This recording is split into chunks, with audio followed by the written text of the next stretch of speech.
The videos produced by the UAE Tourism Authority tell of a simple desert people who have turned their oil-rich country into a bustling center of commerce, all ruled by a benevolent royal family. But this video, smuggled out of the UAE, tells a much different story about the royal family and its failure to take action against one of its own, caught on tape in what can only be described as sadistic torture. Just the first few seconds of the 45-minute tape are damning enough, and it gets worse. With the help of a man in a police uniform, the victim has his legs tied and then is forced to the ground, held down by the officer, as sand is shoved into the victim's mouth by what the UAE government now acknowledges to ABC News is one of the country's 22 royal sheikhs.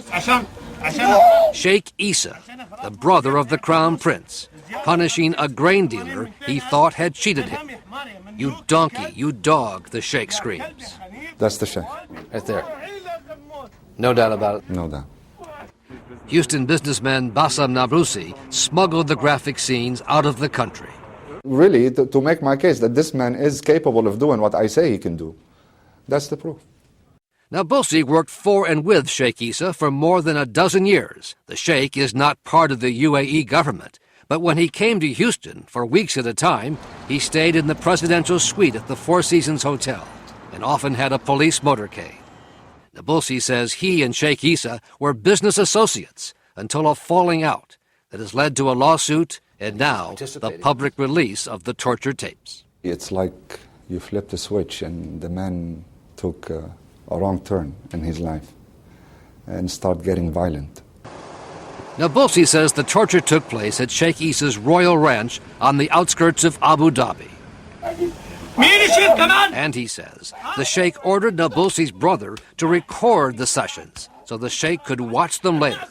At one point, the sheikh instructs the cameraman, get closer, let his suffering show." After using a cattle prod on his victim, there's this gruesome scene. The sheikh points to a board with a nail protruding and then begins to beat him again and again.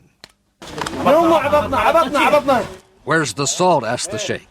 Salt poured into the wounds, in the middle of the desert at night, tortured by a member of the royal family, held down by men in uniform, over a missing load of grain worth about $5,000. There are worse scenes so horrific we can't show them on television. It's absolutely revolting, and I must say I find it a great shame. Sarah Lee Whitson of Human Rights Watch says she has never seen such a graphic tape with the torturer flaunting his axe. Oh, my God. And most troubling, she says, the role of uniformed officers in carrying out the torture session. They're acting under the color of law, and they represent the government. If the government does not investigate and prosecute these officers and those commanding these officers to go along with what we've just seen, then it is the state that is torturing them. But in a statement to ABC News, the UAE Minister of Interior, Sheikh Issa's brother, says a government review concluded that all rules, policies, and procedures were followed correctly by the police department. If this is their complete reply, then sadly it's a scam and it's a sham, and it should be called that. Sheikh Issa's one-time business associate, Nabrousi, now back in Houston, says he too was tortured by the police after his falling out with Issa and his refusal to turn over the torture tapes he had been keeping for the sheikh. When I said I destroyed them, he said, "Did the sheikh watch you destroy them?" And I said, "No." He says, "Well, we have a problem."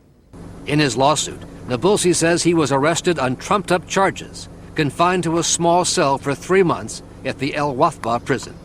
They would stick a finger up his anus and say, "This is from Sheikh Issa. Are you going to give us the tapes?"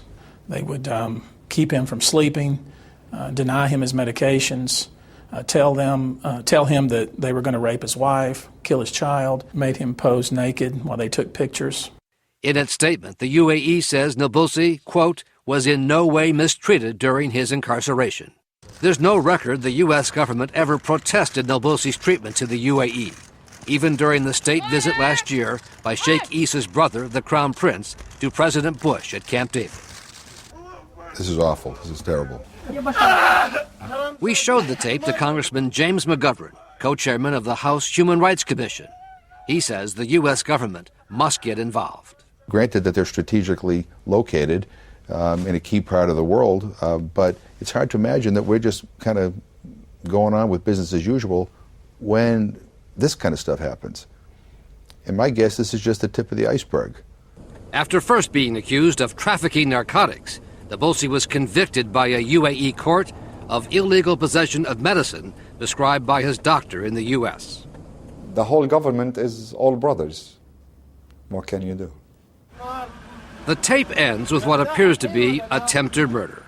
The victim is left semi-conscious as Sheikh Issa drives over him back and forth with his Mercedes SUV. Incredibly, Nabulsi says the grain dealer survived, but spent months in the hospital recovering from internal injuries. To date, there has been no police action taken against Sheikh Issa, whose brother, the chief of police, opened and then closed an official investigation. This is something that the UAE government must act on immediately in order to salvage its reputation of a country with any semblance of law and order and fairness and justice. In a statement today, the State Department said only that it urges all governments to fully investigate allegations of criminal acts. Nabulsi says he showed the tape to an official at the U.S. Embassy in Abu Dhabi the day before he was arrested. He says the only advice he got from the American official was to get his family and leave the country as soon as possible. Terry?